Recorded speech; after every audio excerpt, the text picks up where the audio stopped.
All right, everyone.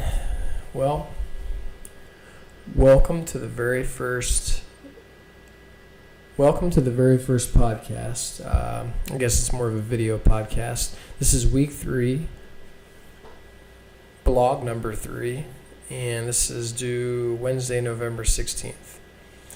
So for this blog, what you're going to do is you're going to really focus on selected information. So for this week, you're going to be working with the concept of selected information. I'm reading, if you're wanting to follow along. As readers, we are only given certain information during the reading of the text. There are tons of things that we don't know within the world of the text. These unknowns are needed because the author has to keep a certain pace and focus. He or she can't focus on everything, or the book would be fragmented and confusing. Your job this week is to pick a major character you know a lot about, and then pick a minor character that we as readers should know more about. Make sure you give yourself plenty of time to complete this. You're going to provide some basic information on the character you know about by including several quotes of textual evidence. Several is a key word there.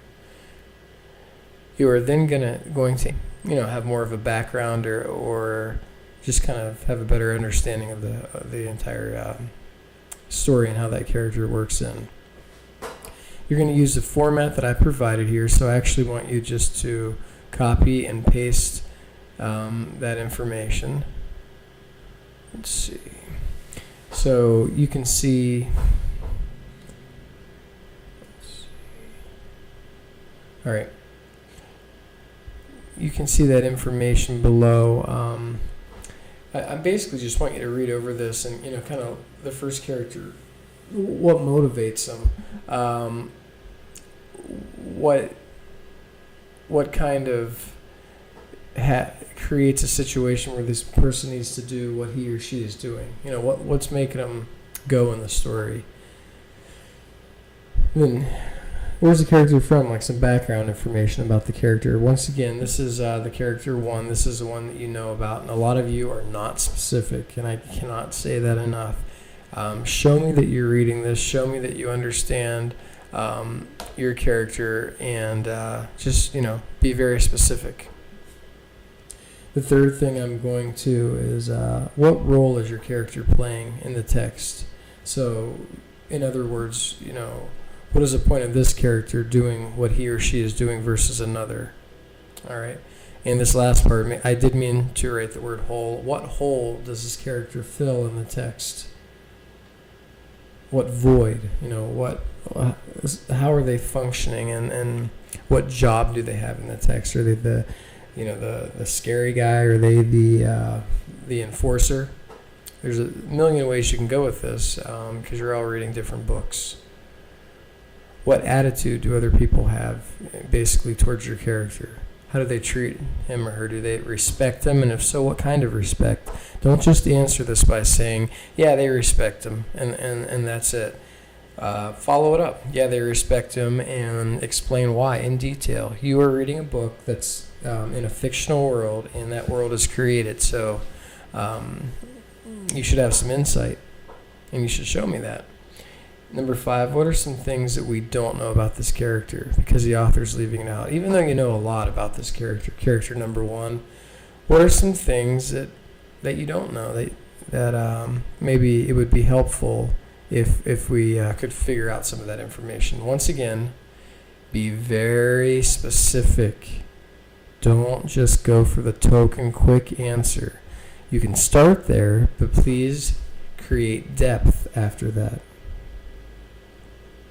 Number 2, this is a character that you don't know a whole lot about, but it's also one that you picked because you think that they are important, or they could be important if you knew more about them. Number 1, why is this character in the text? So I'm asking, what's their role? If they're a bank robber, don't just say they are a bank robber and move on. That's, once again, what a lot of you are doing wrong. Say they're a bank robber, and then go into depth as to why the author decided they need a bank robber, and what are some things that you do know about this person? Number 2, specifically, how does the author, or how does the reader first meet this character? All right, and then compare him to the other character. How do we meet him or her, and what are they like in comparison to the other person? Number 3, I'm asking you, does character number 2 know character number 1? And if so, talk about that relationship. All right, the interaction between them, issues because of that. And if your answer is no, they don't know each other, talk about, are they similar or are they different? The roles that each one plays. And you could also include in there, if you think at some point they will meet, go ahead and talk about that. Once again, be specific. Number 4. All right, think about the top 3 things that you would like to know about your character. This is character 2. Once you figure that out, answer these things by inferring the information. So you're going to ask 3 questions and you're going to infer it. Once again, like a broken record, I'm going to say it again. Be very specific. All right.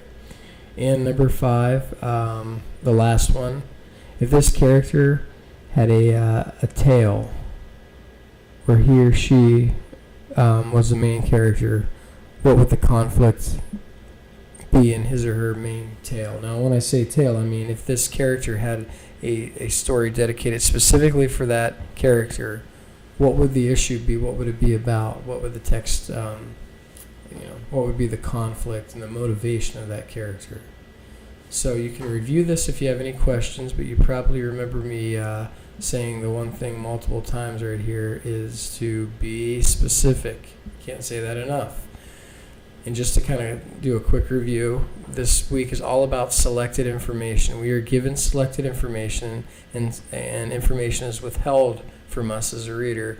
You're going to focus on one character that we know a lot about. And we don't know everything. No book has everything about every character, but we do know a lot, and that's character 1. And then character 2, which we don't know a lot. I recommend that you pick someone that's not minor. I would just pick someone who's not as major as character 1. All right, because I think it would be hard if you pick someone that's just in one quick scene. And I just can't say it enough.